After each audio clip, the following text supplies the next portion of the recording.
senyum, tapi kita posisinya tiduran, rebahan gitu ya, terus santai gitu. Jadi orang juga ngerasa kayak wah ini kayaknya membosankan nih pembicaraannya atau kurang menarik gitu ya. Tapi kalau misalnya kita pakai postur yang sambil duduk dan juga mungkin ada sedikit body language atau gestur tubuh kita yang condong ke depan pada saat kita menjelaskan, kadang-kadang ada gerakan tangan, nah itu semakin terasa ya saat kita menyampaikan atau kita benar-benar menonjolkan sebuah informasi kepada konsumen baikku gitu. Oke? Jadi ini tips and triknya dari kita nih supaya teman-teman semakin lancar nanti ya kontak sama konsumen kalian. Oke. Nah, selanjutnya adalah persiapan visit ya. Buat kalian yang mungkin masih nggak pede tadi ya, kita itu kuncinya adalah persiapan ya. Kalau misalnya persiapan kita nggak terlalu bagus, pastinya kita ketemu sama konsumen juga jadinya ciut gitu ya, jadi agak nggak pede. Nah, di sini aku akan kasih tips and trick dari sebelum, saat visit, dan juga setelah visit, apa sih yang harus kalian lakukan ya. Pada saat sebelum visit ya, ini benar-benar wajib harus kalian harus tahu dan pahami betul proyek apa sih yang kalian jual. Seluk-beluk di proyek itu kalian juga harus tahu site plan-nya gimana, di sekitar situ ada apa aja, fasilitasnya. Terus kalian juga harus tahu keunggulan dari proyek tersebut itu apa, kelemahan dari proyek tersebut itu apa, dan tahu bagaimana cara menanggapi keraguan konsumen gitu. Kalau misalkan dia tahu suatu kelemahan dalam proyek tersebut gitu ya. Terus kalau misalkan kalian baru di Properti Pro dan ini adalah pertama kali kalian punya konsumen yang mau visit ya, kalian pengen nemenin mereka tapi kalian belum pernah datang ke lokasinya, saran saya sih mendingan kalian cobain sekali dulu sebelum ketemu sama konsumen, kalian datang ke lokasinya sendiri ya. Kalian lihat di situ ada apa aja, ada siapa aja, layoutnya kayak gimana, konsumen kalian journey-nya dari masuk ke area harus diajak ngobrol di mana, pengen show unit yang mana dulu ya. Jadi itu harus ada di dalam benak kalian. Yang namanya preparation itu harus segitunya tuh ya. Dia datang jam berapa, saya harus datang jam berapa. Dia datang dari pintu yang mana, saya mau nyambut dari mana. Terus saya mau ajak dia duduk dulu apa langsung ke show unit. Kalau ke show unit yang tipe yang mana. Terus pada saat ke show unit apa yang harus kita tonjolkan di dalam show unitnya kita. Itu benar-benar udah terskenario nih teman-teman di otak kita gitu ya, saat kita membayangkan pengen tour bersama dengan konsumen kita. Nah, kalau misalkan kita belum pernah visit ke lokasi dan kita ini pertama kali visit dengan konsumen kita, sama-sama pertama kali, wah si konsumen baca gerak-gerik tubuh kita pun juga jadinya nggak yakin, bener nggak sih ini proyek bagus buat dia gitu ya. Apalagi kalian kan sebagai contact personnya ya, diharapkan sih pada saat setiap visit kalian juga harus ikutan nemenin gitu ya. Jadi tips ketiga ya, pada saat kalian pengen nemenin konsumen buat visit ya, kalian bisa lihat profile picture-nya atau mungkin kalian melakukan sedikit riset siapa sih yang kalian hadapi, orangnya kayak gimana sih wajahnya gitu ya, supaya kalian bisa sambut mereka juga pada saat mereka datang ke lokasi show unit atau ke marketing gallery. Oh ini nih si Bu Ana nih yang kemarin saya ajak bicara gitu ya. Pasti mereka merasakan ini pengalaman luar biasa banget nih, konsumen saya nggak pernah ketemu konsumen properti saya juga nggak pernah ketemu, tapi kok dia bisa ngenalin saya gitu ya. Orang itu suka untuk dikenal ya. Jadi kalau misalkan kalian bisa menyapa mereka duluan, itu pasti akan menjadi pengalaman yang luar biasa buat konsumen ya. Yang kedua, pada saat visit ini ada hint-nya nih. mengapa akan lebih penting daripada apa. Nah, apa tuh maksudnya? Ya, pada saat kita membahas dari apa menjadi mengapa, kalian pasti akan mendapatkan jawaban dalam mengatasi masalah. Misalkan Bapak sukanya yang kamar tidurnya berapa gitu ya. Kita tahu oh 2. Tapi kalau misalnya kita cuma tahu sampai situ aja, itu kurang memperkuat alasan mereka kenapa sih harus beli rumah dengan tipe yang 2 kamar tidur. Nah, tapi kalau misalnya kita bisa tanya kenapa Pak sukanya 2 kamar tidur gitu ya. Iya, soalnya saya lagi pengen menikah gitu ya. Nanti kalau misalnya punya anak saya bisa nempatin 1 kamar buat saya sama istri, 1 kamar buat anak saya gitu ya. Atau mungkin ya saat ini saya bersama orang tua saya tinggal di Tangerang. Nah, saya pengen orang tua saya nanti juga bisa tinggal di rumah baru saya nanti. Nah, hal-hal seperti itu kita nggak akan tahu kalau kita nggak tanya mengapanya gitu ya.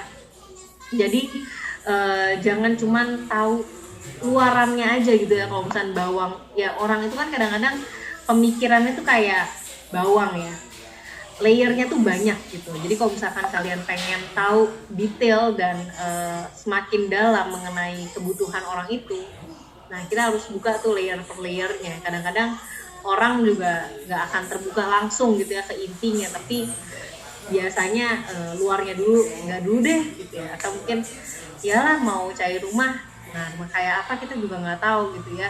Jadi harus tanya, oh kenapa Pak pengennya yang 2 kamar, oh kenapa Pak pengen yang ada halamannya, atau kenapa Pak untuk cara bayarnya mungkin mau yang KPR. Jadi kita bisa makin gali lagi terkait profil konsumen kita itu gitu ya.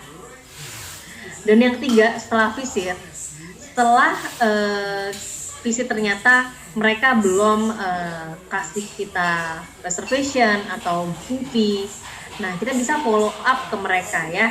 Bisa dilakukan 3-5 hari setelah visit pertama itu terjadi ya. Dan setelah visit ini kalian harus memastikan bahwa kalian dengan konsumen itu memiliki pemahaman yang sama mengenai hal-hal yang apa yang prospek pikirkan pada saat visit terjadi. Mungkin apa sih keraguannya, itu kita harus tahu kenapa dan apa gitu ya, supaya kita bisa kasih ke konsumen kita ini pilihan yang lain jika memang dibutuhkan gitu ya. Tapi kalau misalkan enggak, ya kita harus tahu masalahnya di mana dulu gitu. Kita harus tajam dalam menganalisa informasi yang diberikan sama konsumen kita gitu ya. Nah, pastikan diri Anda itu dalam 4-in-1 ya. Dulu kalau misalkan jalanan ada namanya 3-in-1. Tapi kalau misalkan kita jadi konsultan properti, nah pastikan nih kalian punya 4-in-1 ini nih. Yang pertama, ahli kawasan proyek ya. Jadi kalian tahu nih dalam proyek itu tuh ada apa aja, patokannya ada apa aja, aksesnya bagaimana, fasilitasnya ada apa aja gitu ya. Terus yang kedua, kalian bisa menjadi ahli real estate. Di sini kalian harus update terus informasi terkait tren properti yang kalian baca di berita. Ya misalkan sekarang apa sih ada LTV 100%. Nah itu impact-nya apa tuh buat konsumen? Atau sekarang ada kebijakan baru PPN digratiskan gitu ya. Nah itu juga kalian bisa update tuh konsumen. Kalian harus tahu apa sih sebenarnya yang lagi jadi topik yang hot nih dalam industri properti ini gitu ya. Terus yang ketiga, menjadi ahli negosiator. Ya pastinya banyak ya, kayak tadi Pak Prio ya sebagai pembeli kita, sebagai konsumen kita, di situ dia udah langsung minta mau dia visit, boleh deh visit asalkan saya dapat interior deh, apa deh, misalkan kitchen set gitu ya. Nah di sini kita juga harus jago nih dalam bernegosiasi. Gimana ya caranya supaya nih Pak Prio mau datang ke lokasi tanpa kita harus janjikan dulu kitchen setnya. Nah kita harus bisa tuh bernegosiasi pada saat kita ngobrol dengan konsumen ya. Jadi tarik ulurnya tuh enak gitu sama konsumen ya.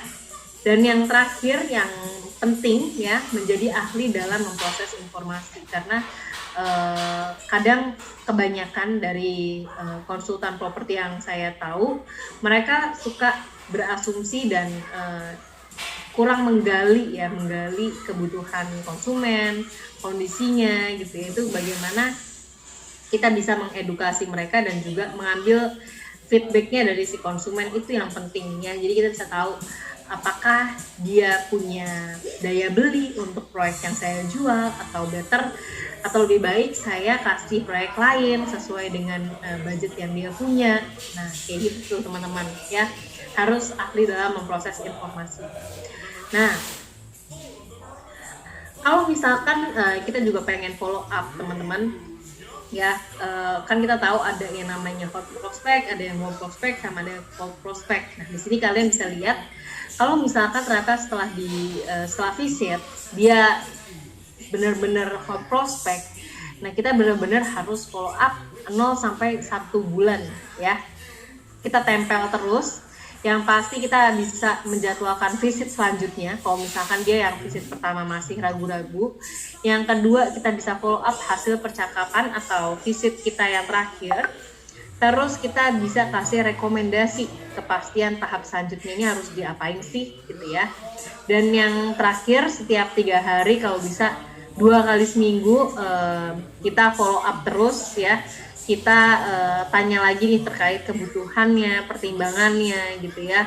Apa yang membuat dia masih ragu-ragu untuk membeli proyek yang kita jual. Nah, sedangkan untuk tipe prospek yang warm dan cold, nah ini bisa kalian lihat di sini, yang pembeliannya dalam waktu dekat lah 2-3 bulan, atau yang cold nih mungkin di atas 3 bulan atau di atas 6 bulan gitu ya. Nah, kita harus bisa menentukan ketertarikan leads kita, dan kita juga harus menunjukkan kredibilitas kita sebagai ahli properti. Pastinya juga kita harus menjaga komunikasi yang baik dengan mereka, dan pastikan kita tetap kontak ke mereka nih, kalau nggak seminggu sekali atau mungkin sebulan sekali. Terus kira-kira apa yang akan menjadi rencana kita selanjutnya terhadap konsumen tersebut, terhadap prospek tersebut. Oke? Nah, sampai sini kayaknya banyak chat ya, apa aja nih aku bacain dulu.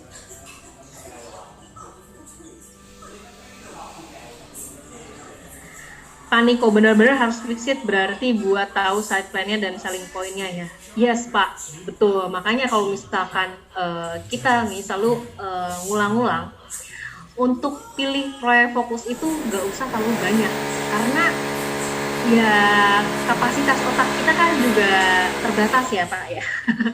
Jadi kalau misalkan kita benar-benar pengen fokus jualan properti, fokus sama proyek-proyek yang benar-benar kita sukai dan jangan terlalu banyak ya.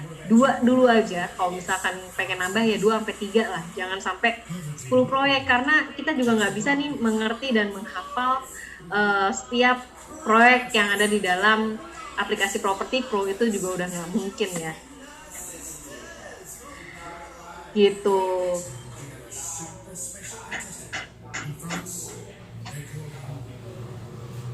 Dari Pak Sulaiman, kalau konsumen serius tidak terlalu banyak pertanyaan karena sudah percaya dengan proyek dilihat harga sekitarnya. Tetapi ada konsumen yang hanya nanya-nanya aja sampai kayu apa ditanya juga seperti ujian. Ya Pak Sulaiman, tipe konsumen kan memang banyak ya, macam-macam. Tapi ya alangkah baiknya kalau misalkan kita sudah tahu dulu nih, kalau misalkan memang spesifikasinya terlalu sulit untuk dihafal, seenggaknya kita punya pegangan catatan sehingga kita bisa tetap ngejawab pertanyaan konsumen gitu ya. Oke, nah gimana nih teman-teman pada saat kita mau visit ya, pada saat kita visit si konsumen kita bisa suka sama kita gitu ya, karena lagi-lagi mereka manusia nih ya, pasti ada subjektivitas lah gitu ya terhadap kita sebagai konsultan propertinya mereka ya. Nah, pastinya kalau ini pertama kali kalian pengen visit, pastikan tampilan kalian itu sangat memukau ya konsumen kalian. Karena teman-teman, sebenarnya tampilan yang menarik bukan hanya kita berekspresi buat konsumen, tapi bagaimana kita bisa semakin percaya diri membawa diri kita ke orang lain gitu, terutama ya ke konsumen kita yang mau kita ajak bicara ya. Nah, apalagi nih pertama kalinya ya, kita tidak akan ada kesempatan kedua untuk memenangkan kesan pertama kalian ya. Jadi lagi-lagi ini kayaknya udah sering dihimbau sama Pak Ahmad juga ya. Kayak sering dengar dari Pak Ahmad bahwa penampilan itu penting ya. Bagaimana kalian make up, menata rambut, pakai baju yang rapi, yang menarik gitu ya. Sehingga konsumen juga nyaman dan mau untuk lebih terbuka sama kita dengan pembawaan kita yang profesional juga ya.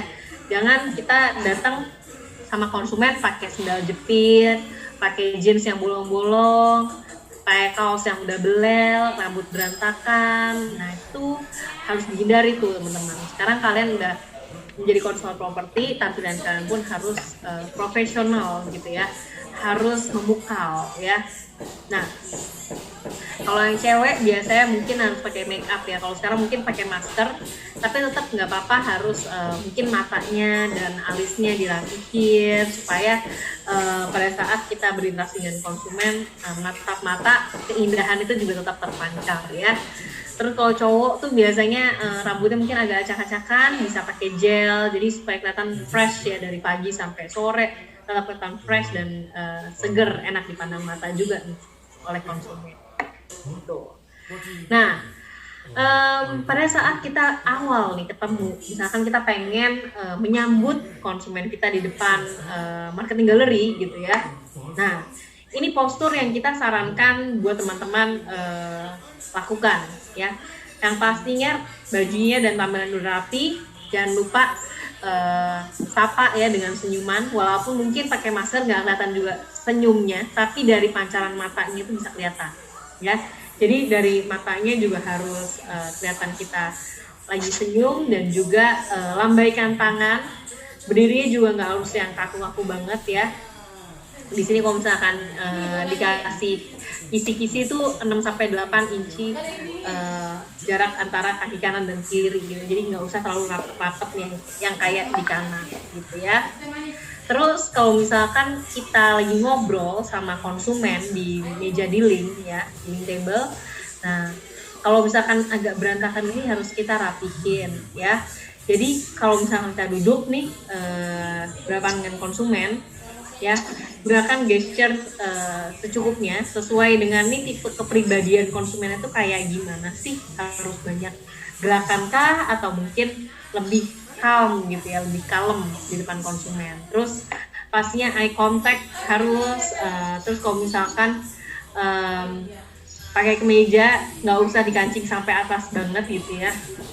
Terus kita ngomong sama konsumen, berhadapan langsung dengan konsumen gitu ya, face to face, jangan miring gitu ya. Kalau misalnya kita lagi ada konsumen depan kita, pastikan kita benar-benar segaris nih berhadapan sama si konsumen gitu ya, nggak ngarah cara duduknya ke arah yang lain ya.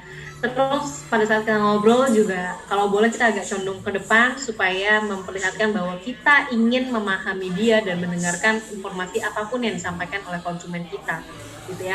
Dan kadang-kadang kalau ada handphone suka ganggu, suka ada SMS atau apa, nah itu boleh kalian kantongin dulu sehingga kalian bisa fokus sama konsumen yang kalian ajak bicara di depan kalian ya. Oke. Ada lagi teman-teman mungkin yang pengen ditanyakan? Untuk materi sudah selesai ya, sudah aku sampaikan semuanya ke teman-teman kalian, dan aku juga pengen ingetin kalian buat absen di link kita di bit.ly/absensi PP, kegiatan training kegiatannya persiapan bisnis ya. Bu Happy, penampilan menarik itu apa berhubungan dengan pemilihan warna baju kita? Seperti kalau kita ketemu presiden dalam pakai dasi warna merah. Kalau misalkan warna baju sih sebenarnya sih bebas aja Bu Happy. Yang penting Ibu rasa ini udah sopan dan pantas dilihat oleh konsumen kita sih Bu. Gitu. Gak harus yang mahal.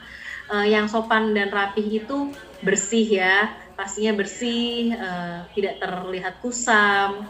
Terus potongannya juga pas dengan tubuh kita, dan juga kita juga wangi, jadi kita merasa juga nyaman gitu dengan penampilan kita gitu. Oke, kalau untuk psikologi warna sih so far sih kita tidak membatasi ya Bu ya. Cuman yang membuat kita merasa pede dan nyaman aja dan tetap rapih dan profesional di depan konsumen. Kalau misalkan mungkin ada blazer, nah itu boleh tuh dipakai. Blazer hitam atau ya blazer warna apapun sebenarnya bebas sih. Gitu. Ada lagi pertanyaannya? Good looking lah, betul Pak Tumpak Utasoid ya. Jadi kita pun kalau misalkan kitanya ganteng, kitanya cantik tuh pede gitu buat ngomong sama konsumen. Tapi kalau misalkan kitanya ngerasa ada yang kurang nih, atau tampilan kita agak berantakan nih, itu nanti the way kita represent, the way ya cara kita mempresentasikan diri kita pun jadinya jadi nggak keluar semuanya gitu ya. Jadi nggak 100% percaya dirinya tuh jadi nggak ketangkep gitu sama konsumen. Tapi kalau misalkan kitanya wangi, kita siap, wah kita punya knowledge yang bagus nih terkait proyeknya, ngomong depan konsumen pun jadi ngerasa pede gitu teman-teman. Oke, pakai kaos Pro juga boleh, pakai lanyardnya juga ya, celananya kalau boleh celana kain, kalau celana jeans juga nggak apa-apa, asal jangan yang bolong ya. Oke, ada lagi mungkin teman-teman yang mau nanya?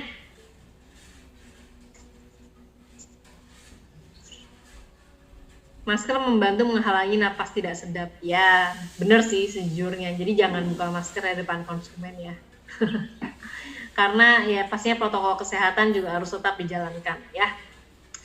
Oke, kalau misalnya nggak ada pertanyaan lagi, akan aku tutup protein kita hari ini. Terima kasih buat kebersamaannya Bapak Ibu dari jam 1 sampai jam 3 sore hari ini. Semoga sukses terus buat Bapak dan Ibu buat jualan propertinya, makin laris, cepat closing buat yang belum closing, makin banyak closing buat yang udah closing ya. Jangan lupa absen teman-teman. Udah Bu. Makasih. Oke, mantap. Makasih Bu Krista. Terima kasih. Terima kasih Bu. Makasih Bu. Semangat Bu. Pak Irfan, Bu Riani. Makasih Bu. Jangan lupa absen ya. Iya. Oke Bu.